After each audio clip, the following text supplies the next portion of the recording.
I'm Liyana Hassanel, and this is Nightline, news making the headlines. First imported case of Omicron variant in Malaysia now tests negative. And visitors from high-risk nations to our digital tracking device.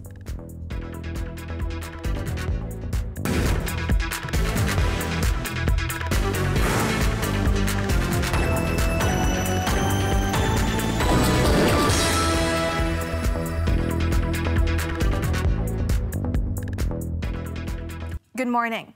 As the Health Ministry announced Malaysia's first imported infection for the mutated form of COVID-19, Omicron, on Friday, the people have been urged to be vigilant.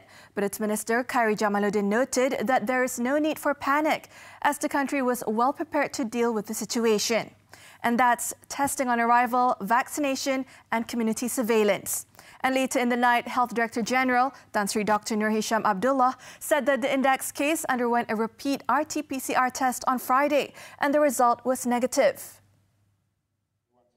It was at a media conference that Khairi disclosed details of the first case in the country. It was a 19-year-old South African national studying at a private university in Ipoh, Perak. She underwent quarantine after arriving in Malaysia from her home country via the Kuala Lumpur International Airport KLIA on November 19th. The fully vaccinated student transited through Singapore's Changi Airport. She showed no symptoms during her isolation and was released on November 29th. The Health Minister added that the individual's close contacts tested negative for COVID-19. The case was detected before South Africa reported its discovery of the new variant to the World Health Organization on November 24th and was confirmed as an Omicron infection when health authorities reassessed genomic tests. For Omicron, what this tells us is that the system works, we can capture it, and that if everyone sticks to the rules, we can contain. But we also have to accept the possibility that there are already Omicron cases in Malaysia, as there are in other countries as well. What this demonstrates is that we've picked up this case from the 19th of November, way earlier than WHO announced Omicron to be a variant of concern. So with that being the case, the message to the public, message kepada orang ramai adalah kemungkinan besar Omicron pun ada di Malaysia, ada kes-kes lain, dan kita akan tingkatkan lagi surveillance genomik kita untuk mendapat kepastian. Ya.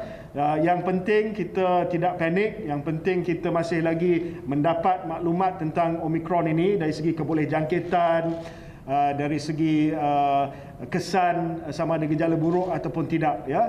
But whether it's an inevitability, we don't know yet. We don't know yet. We are watching other countries as well. The United States, the UK, other countries are reporting increasing number of Omicron. But we have yet to see whether Omicron will eventually take over Delta or not. Meanwhile, Khairi also said that visitors from other countries deemed high risk via KLIA will be mandated to wear a digital tracker device during the mandatory quarantine. Adalah pengembara yang tiba dari negara berisiko tinggi, dan senarai ini adalah senarai yang akan ditentukan oleh Kementerian Kesihatan Malaysia melalui penilaian risiko kita. Jadi pengembara yang tiba dari negara berisiko tinggi di pintu masuk antarabangsa KLIA akan dipakaikan peranti pengesanan digital tracker device sepanjang tempoh perintah pengawasan dan pemerhatian ataupun kuarantin. Khairi added that the travel restriction for 8 African nations is still in place. It involves South Africa, Botswana, Eswatini, Lesotho, Mozambique, Namibia, Zimbabwe and Malawi. He further said that all travelers participating in the Langkawi travel bubble will have to undergo additional COVID-19 RTK-AG testing on the 3rd and 5th day of arrival. Khairi also said the Vaccinated Travel Lane VTL scheme, which came into effect on November 29th with Singapore, will remain in place. On the 12th Sarawak election, the Health Minister said that the Standard Operating Procedures (SOP) is in the final stage of refining before it is submitted to the Election Commission (EC). In a later development, the Health Director General said that the index case of the Omicron variant in Malaysia and her 7 close contacts have tested negative in an RT-PCR test on Friday. Tan Sri Dr. Nur Hisham Abdullah, in a tweet on Friday night, said the 7 close contacts who tested negative include the bus driver, a university staff, and the girl's 3 university friends and her 2 roommates. The girl had travelled from KLIA to Ipoh via a bus trip that was organised by her university. In the meantime, Health Minister Khairi Jamaluddin has been given the mandate by the quartet ministerial meeting to make any immediate announcement on matters linked to COVID-19's Omicron variant in the country. Senior Defence Minister Datuk Sri Hishamuddin Hussein, who chairs the meeting, said this was due to the nature of Omicron, which is being closely watched due to its high transmissibility. Datuk Sri Hishamuddin said there was no time to hold special cabinet meetings for the relevant ministries to be briefed and then decide on issues related to Omicron. Penularan Omicron ni menular dengan begitu pantas sehingga mesyuarat pada tempoh hari telah membuat keputusan mandat diberikan kepada Menteri Kesihatan YB KJ untuk menentukan dalam penularan Omicron ni di dunia untuk menentukan SOP yang ada kaitan dengan keluar masuk sempadan. Jadi itu akan kita pantau secara dekat. He said this in a media conference after the launch of the National Security International Exhibition, NatSec Asia 2022, and the Asian Defence Services Exhibition, DSA 2022. Prime Minister Datuk Sri Ismail Sabri Yaakob stressed that the policy of having 1% of employees in the civil service among the Persons with Disabilities Group, or PWD, is a key performance indicator for all ministries to achieve by end of 2022. He said that so far only 4 ministries had achieved the target. Dalam bajet 2022, kerajaan turut menyediakan peluang untuk anak muda OKU dilantik menerusi skim MyStep. Azam dan usaha ini sekaligus membantu mempercepatkan dasar 1% OKU dalam sektor awam tercapai. In addition, the Prime Minister said that the government will continue providing assistance and support so that persons with disabilities continue to be strong and resilient in adapting to the new normal. He also expressed hope that the 30 million ringgit allocation in Budget 2022 to make government buildings PWD-friendly should be realised holistically. Datuk Sri Ismail Sabri said this in a speech at the Malam Kasih OKU Keluarga Malaysia program in conjunction with the International Day of PWD at the Kuala Lumpur Convention Centre, KLCC, on Friday night. Minority shareholders, what are their rights? What should they look at within a company? How can they voice their concerns? What does it take for them to push for positive changes? How could they do more to safeguard investments? Minority Shareholders Watch Group CEO Devanesan Evanson on Money Matters this Saturday at 5 p.m. only on TV3. Prime Minister Datuk Sri Ismail Sabri Yaakob has announced several allocations for hawkers and small traders as part of the government's effort to reduce the burden of the Malaysian family amid the COVID-19 pandemic. The Prime Minister said 25 million ringgit will be allocated to the Transformasi Pasar Malam or Night Market Transformation Program, while 48.52 million ringgit will be allocated to the Hawkers and Small Traders Micropayment Program. The Prime Minister said the government took note of the people's struggle during the pandemic and rising prices of goods.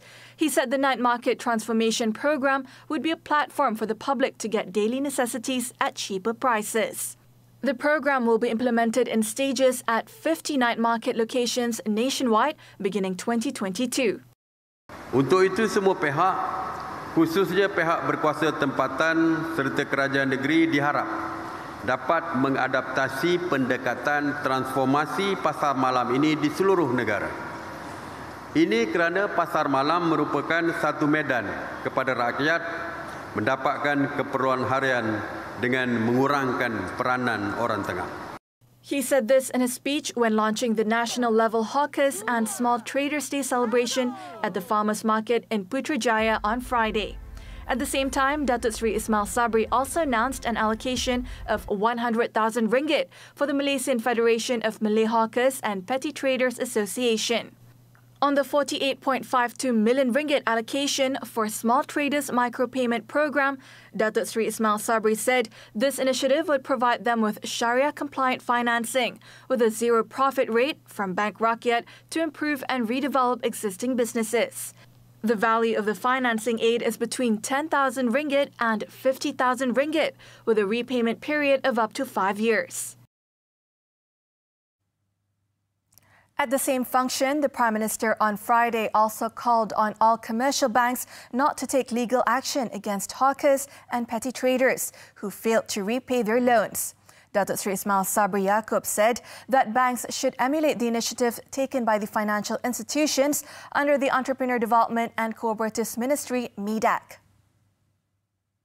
Saya amat berharap supaya bank-bank milik kerajaan yang lain juga mengambil tindakan yang sama seperti yang dilakukan oleh bank-bank ataupun institusi keuangan di bawah MIDAC ini.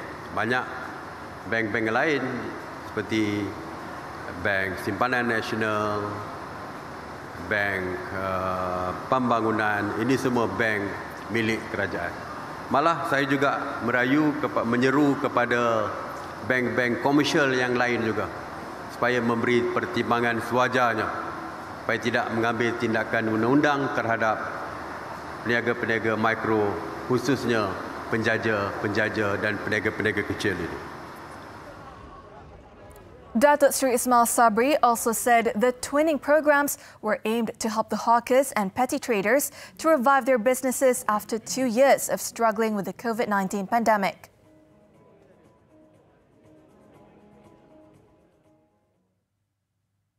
The government will be implementing ceiling prices for several essential food items such as chicken, eggs and vegetables from December 7th to 31st. Domestic Trade and Consumer Affairs Minister Datuk Seri Alexander Nantalinggi said in a statement today that the items are live and processed chicken, A, B and C grade eggs and several vegetables such as long beans, red chilies, tomatoes, cabbage and cucumber. Datuk Seri Nanta said the prices for chicken and eggs will be announced soon in stages, namely at the farm, wholesale and retail levels. As for vegetables, the prices will be set at the wholesale and retail stages. He added that the list of items will be reviewed from time to time, with some added or removed based on the market situation. Strong action would be taken against anyone failing to comply with the price scheme. The minister said it is hoped that this measure will be implemented smoothly and help stabilize the prices of goods in the market.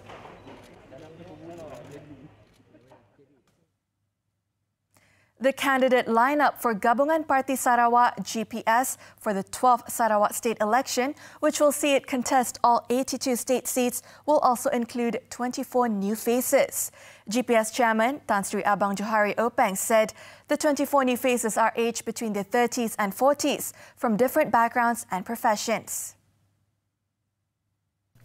In unveiling the Sarawak First slogan for the coalition's election campaign on Friday, Chief Minister Tan Sri Abang Johari Tun Openg said GPS will contest in all 82 seats. He added that the new candidates are in their 30s and 40s and have been trained and exposed to Sarawak politics. Kerana kita percaya bahawa mereka ini akan sama-sama kita latih dan seluruhnya didedahkan dengan politik ala Sarawak. Kerana politik Sarawak adalah politik yang memperjuangkan masyarakat berbilang kaum, berbilang agama, berbilang budaya dan juga keturunan. Dan keduanya, landscape politik Sarawak hanya orang Sarawak yang tahu. Tan Sri Abang Johari said this during a media conference after handing out the letter of appointment to GPS candidates for the election at Parti Pesaka Bumiputra Bersatu PBB headquarters at Jalan Bako in Kuching on Friday. This would be the first time the coalition is contesting in an election under its own banner. All the GPS component parties previously contested under Barisan Nasional BN, but they left the federal coalition following the latter's defeat in the 14th general election in May 2018. Meanwhile, Tan Sri Abang Johari, who is a 9-term Sato assemblyman, said he will not be defending his seat and will instead be contesting in Gedong. GPS is set to announce its election manifesto on December 8th. Sarawak goes to the polls on December 18th, with nomination days set for December 6th and early voting on December 14th.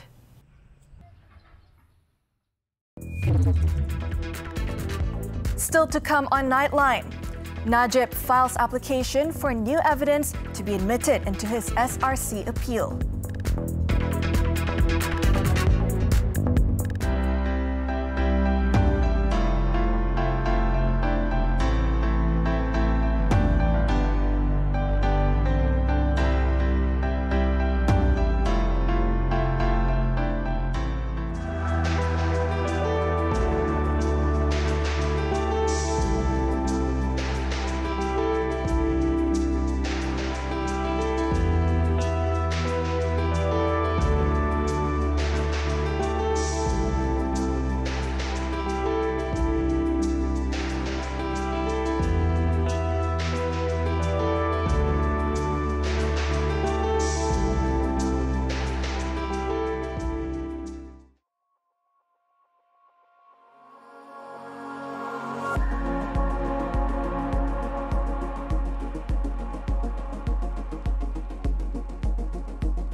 Malaysia's digital economy growth is gaining traction, with e-commerce income rising close to 804 billion ringgit, an increase of 23% for the first 9 months of this year compared to the same period last year.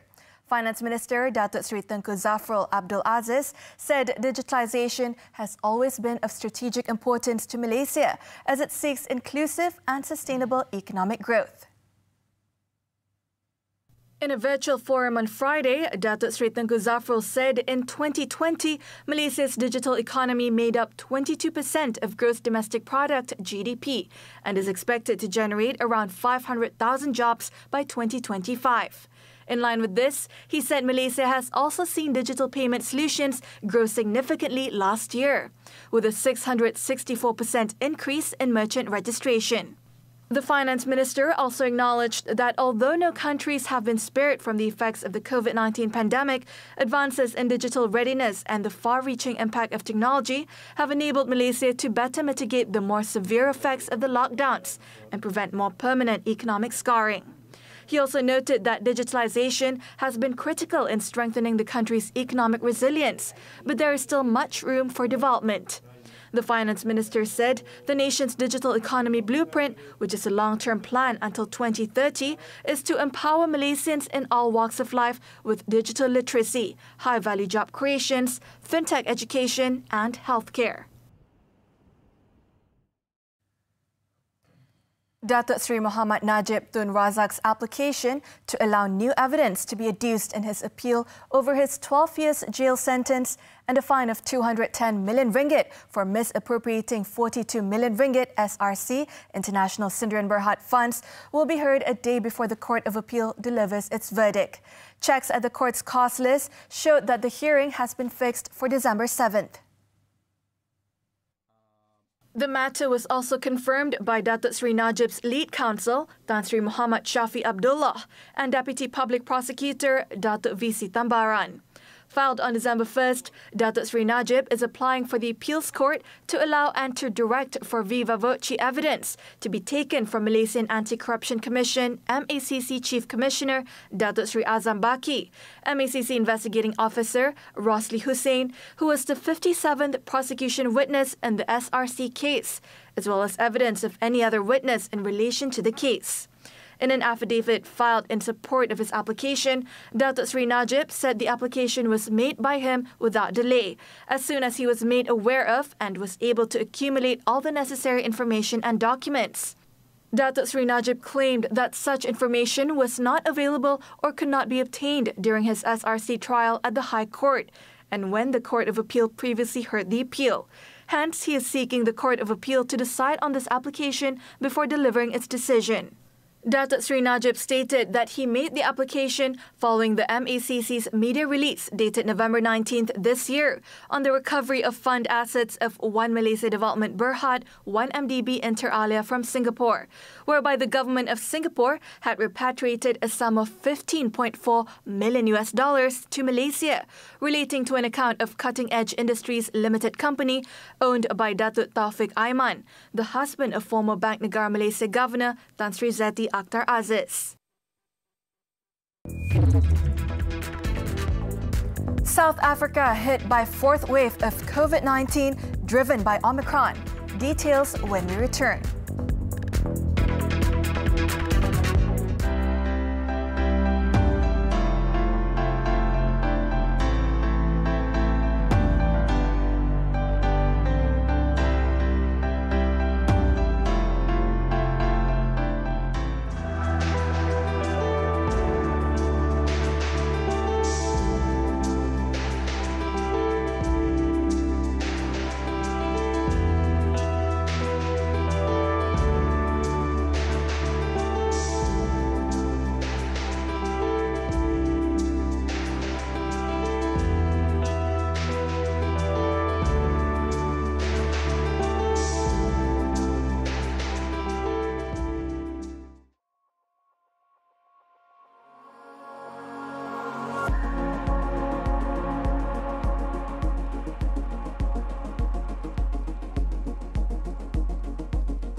To the foreign front. The World Health Organization said Friday it had not seen any reports of deaths relating to the new Omicron variant of COVID-19. WHO spokesman Christian Lindemeyer said the world body was collecting evidence about the variant of concern, VOC, as countries around the world scrambled to stop it from spreading. But despite a growing number of countries registering infections with the new variant, no deaths have yet been reported to the UN Health Agency. The WHO has said it will take several weeks to get a full picture of the transmissibility and disease severity of Omicron and to assess how vaccines, tests, treatments hold up against the new variant. While Omicron has rattled the world, Lindemeyer also urged people to be mindful of the Delta variant, which accounts for 99.8% of sequences uploaded to the GSAID Global Science Initiatives, with specimens collected in the last 60 days.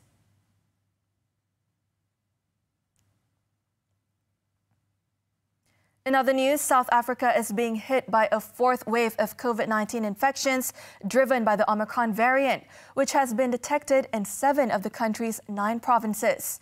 Health Minister Joe Pa'ala, in confirming the matter on Friday, said that the government hoped that the variant could be managed without causing too many deaths. He also urged South Africans to get fully vaccinated, adding that the country could manage the fourth wave without stricter lockdown restrictions over Christmas. This despite the infections moving from the younger age cohort into older people. Omicron, which has raised global fears of a surge in infections, was first detected in southern Africa last month and has prompted governments across continents to impose travel curbs and take other measures to contain it.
Boni Bunyao lifts second consecutive World Championship gold. Stay tuned.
Sports 2021 World Para Powerlifting. Tokyo Paralympics champion Boni Bunyao produced another outstanding effort to retain his status as world champion at the Tbilisi, Georgia on Thursday. The 22-year-old Sarawakian was dominant in the men's 72 kilograms category right from the beginning, after successfully lifting 200 kilograms in the first attempt, before securing the world crown with a 210 kilograms lift in the biennial tournament. Three-time Paralympics bronze medalist Hu Peng of China settled for silver with a 196 kilograms lift, narrowly edging veteran Ibrahim Shaban of Egypt, who completed the podium with 195 kilograms. Though the lift was lighter than his world record of 230 kilograms set at the 2021 World Cup in June, Boni Buniau still can be proud to have surpassed his World Championship mark after winning the 2019 title with a 207 kilograms lift in the 65 kilograms category.